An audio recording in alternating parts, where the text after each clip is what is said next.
I know some of you guys don't want to talk about this, and I'll go into full detail. So be sure to actually watch the video.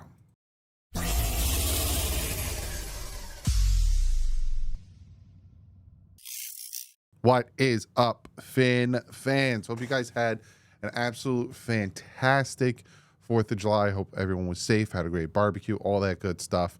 But we're on to more things, and we're going to talk a little bit Tua Tagovailoa. You can tell by the title, kind of a plan B, which I don't think it'll come to a plan B, so I'm going to preference that when I start. But real quick, I do have to shout out today's sponsor, and that is Clean the World. Sean Sleipler does fantastic things.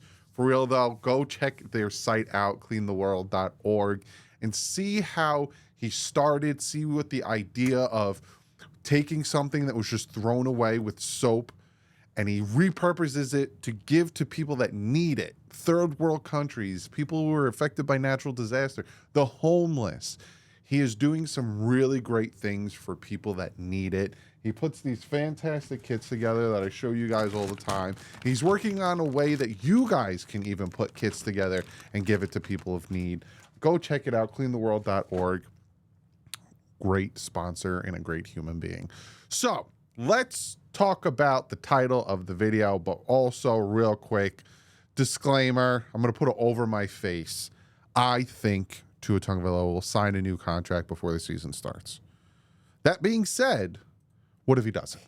And that's something that we should talk about, and that's something that I'm going to talk about. Now, this is going to ruffle some feathers of people who don't want to hear this type of scenario, but it's just, if you've been following me for however long, 6 years I've been doing this, holy guacamole. If you've been following me for 6 years now, or even 4 years, or even however long, you've heard me say I'd rather be surprised than let down.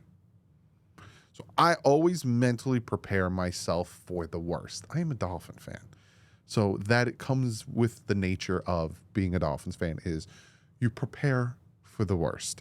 Expect the best. So with Tua Tagovailoa, like I said, I expect him to either be signed at the start of training camp or before the season starts.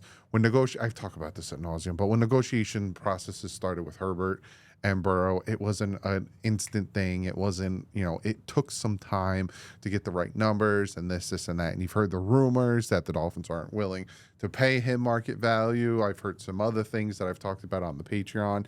If you haven't gone and checked that video out, go check that out if you are a patron. But we're going to talk about what happens if the Dolphins are like, we can't come to some type of agreement and we need to now focus on like Javon Holland, or we need to now focus on the season.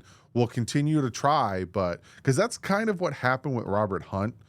Last year, they tried to give Robert Hunt a new contract midseason. That didn't pan out. With Christian Wilkins, they, for 2 years, were trying to get a contract going. That couldn't happen. So I'm going to tell you what I think. Again, this isn't what I know or heard or any of that stuff. This is just me kind of taking an educated guess on what I think will happen if the Dolphins can't come to some type of agreement with Tua Tagovailoa and training camp starts. Let's start there. Training camp starts. I think that Tua will show up. I think he'll be there day one of training camp. I think he will take part in camp. I wouldn't be surprised if he doesn't do like 11 on 11s, or I wouldn't be surprised if he kind of doesn't do preseasons, or he doesn't do certain things. Because for one, pay me, and for two, I don't even think that's English. And the second point is he has to then take into consideration fluke accidents that could possibly, and I'm going to knock on wood, end his season. We've seen it plenty of times where a quarterback is just planting his foot a wrong way and boom, he's done for the year. In training camp, he has to take those things into consideration, especially with him trying to get a new contract. So there's that, right? So if he doesn't get a new contract come training camp, he'll probably not be as hands-on. He'll be there and he'll do 7-on-7 one-on-ones and stuff like that, but I don't think he'll be as hands-on and as mobile, if that makes any sense, like trying to evade pressures and do anything with 11 on 11s. So I think there's that. Then Training preseason, I doubt he plays preseason. 3 games, I doubt he plays them. And if he is signed, say the contract wasn't a problem, I probably think he plays a half, if that, maybe a quarter in one game and then half in another game. Like, again, there's no point in your starters really playing anymore, especially with the potential of the 18-game season coming and knocking it down to 2 preseason games. You don't need your starters to play. It's more about figuring out who is going to make the roster. So there's that. Then say the season starts and Tua Tagovailoa still hasn't signed a new contract, which has happened. Joe Burrow, again, it was his 4th year, not his 5th year, but there was contract negotiations, and I think he signed September 15th or September 8th or something like that. Then I think he plays. I don't think he sits out. If Tua sits out this year because of contract negotiations, I'll be shocked. And if that happens, he has the power. Because I am, for one, who thinks that Mike White is not. I've heard it in the comment section. Again, I read your guys' comments. I think, me personally, that Mike White as our starter. I think the difference between Mike White and Tua is like 3 games. I think Tua as our starter, we win 3 more games. I think Mike White as our starter, we lose those 3 games. So, if you have us winning 11 games and Mike White all of a sudden is the starter, we're winning 8 games. See what I'm saying?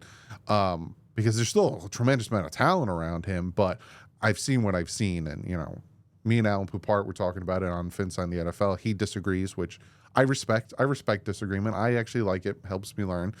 I would prefer Skylar. I don't know why I said Saquon. Skylar Thompson come in. Also, there's a possibility if he's like, I'm going to sit out, that the Dolphins are like, all right, we'll sign a vet. We'll go sign a vet. We'll get Tannehill. We'll go get somebody else. But again, I'll be shocked.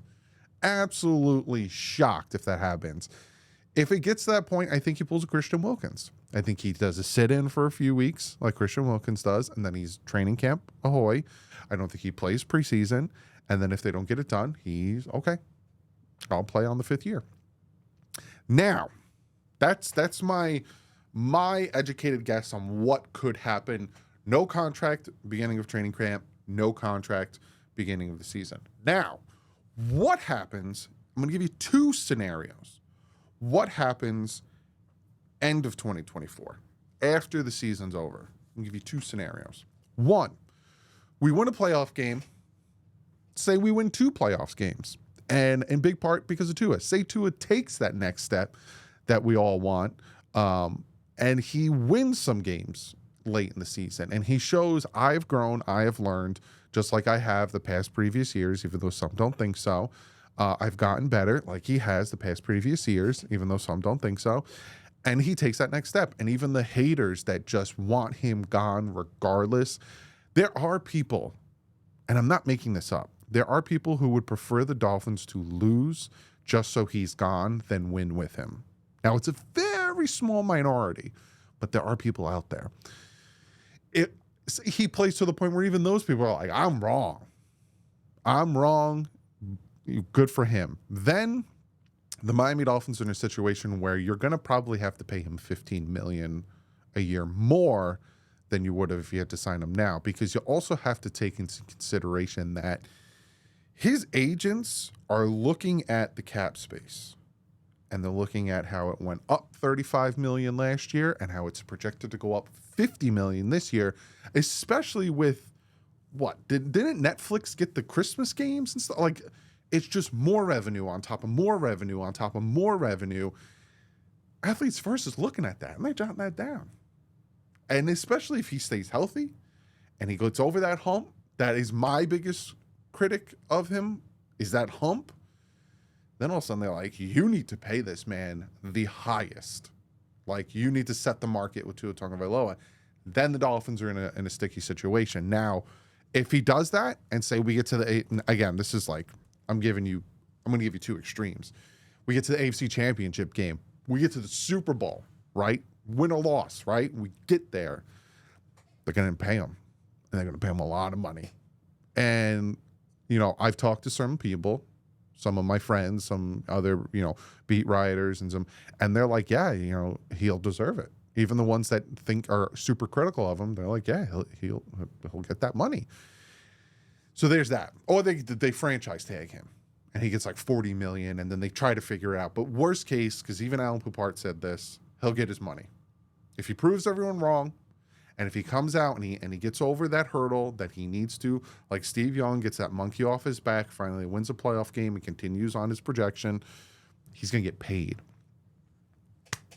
Boom. We're going to go complete 180. We'll do a 360. We'll just go right back to where we're doing a complete 180. He can't get over that hump. He can't get over that hurdle. He gets nicked up. I'm going to knock on some wood again. He gets nicked up. Then the Dolphins are in a situation where they have a player now, kind of Connor Williams. We have two examples that we can go off of, right? We got Christian Wilkins bet on himself. One, priced himself out of the Dolphins. And I have some information about that I might make a Patreon video for. Christian Wilkins info. Or we're on the 180 side, Connor Williams. Bet on himself, severe injury, lost. If that happens with Tua, then the Dolphins are in a situation where do they move on? Do they not franchise tag him, not pay him pennies to the dollar? Because they could. They could still be like, look, we think you got a rough whatever this year. They can come up with any type of reasoning and offer him like a cheapo contract, like a $13 million a year, $30 million a year type contract, or they can move on from him. Now, when it comes to who's available in free agency, it's Dak Prescott. But it's like, are you going to pay for Dak Prescott? Are the Cowboys going to pay for Dak Prescott to keep him? Because they have to pay CeeDee Lamb and they have to pay Parsons. So Dak Prescott's available. There's also trade options, There's other things. But these are the thought process, because if you haven't watched Hard Knocks yet, I think the Giants offseason, which is ridiculous to me that there's an offseason, a training camp, and in-season now, like Hard Knocks is just milking the crap out of it. And again, that's revenue towards the NFL. They were talking about Saquon. No one's going to pay Saquon that much. And could we trade him? No, I don't think we could trade him. And they were like, the dumbest things were said, and they end up being wrong. And it's, again, that situation where, what are they going to do? This is all the stuff that they're saying. All right, we can pay him. We can pay him now. And we can kind of concede a little bit to what his agent's saying, or we can wait and let him play the 5th year, but then we have to pay him way more than we wanted now. But then say everything falls apart. Who's a replacement? This is all stuff that they're talking about. And to me, the only guy that makes sense to be a replacement for Tua, if the wheels fall off again and he just doesn't earn any type of money, is Dak Prescott. Now, Dak Prescott is, again, a type of quarterback who is good, has that mobility, the arm strength, all that stuff. But when it comes to playoff time, he kind of trips over his own feet. That's plan B. If this Tua contract situation nosedives and the Dolphins can't get anything done, or he bets on himself and loses, your plan B is Dak Prescott. You're going to have to ride it out either with Tua, and again, if the wheels fall off, then wheels falling off to me is not winning more than 8 games. I don't care if we make the 9 games. I don't care if we make the playoffs at 9 games. That's a failure to me. You need more than 8 or 9 games because you just had 11, and a regression is just unacceptable to me. I said the same thing about Brian Flores when they won 9 games and then he went 1-7. I'm like, what is going on right now? So to me, that's plan B. It's Dak Prescott. And obviously you're going to draft a quarterback. If the wheels fall off to the point where you move on from Tua, that means your team's pretty bad and you probably have a high draft pick. You're going to take a quarterback, but you're also probably going to take Dak. That's what I would do. I know people are like, you're not going to pay Dak all that money and then draft a quarterback. If it's in like the 20s or the teens, how do you not? You know what I'm saying? How do you not? But comment below. Again, this is to some people, you're probably like, oh, God, really, Doug? We're having conversations. Prepare yourself. I don't think it'll happen. I'll say it for the 400th time. I don't think it'll happen. I think he signs his contract before the training camp starts, worst case scenario before the season starts. But comment below, realistically to you, now, if you're a huge Tua fan, whatever, take a step back. Realistically to you, because I really want to hear your guys' opinions on this. What is your plan B as a Dolphin fan? Is it Dak Prescott? Is it let him play the 5th year and then give him a cheap contract if the wheels fall? Like, what is your plan B with Tua? Comment below. Let me know. I will see you guys tomorrow. I got a special one for you tomorrow. Like usual, stay classy. And Vince out.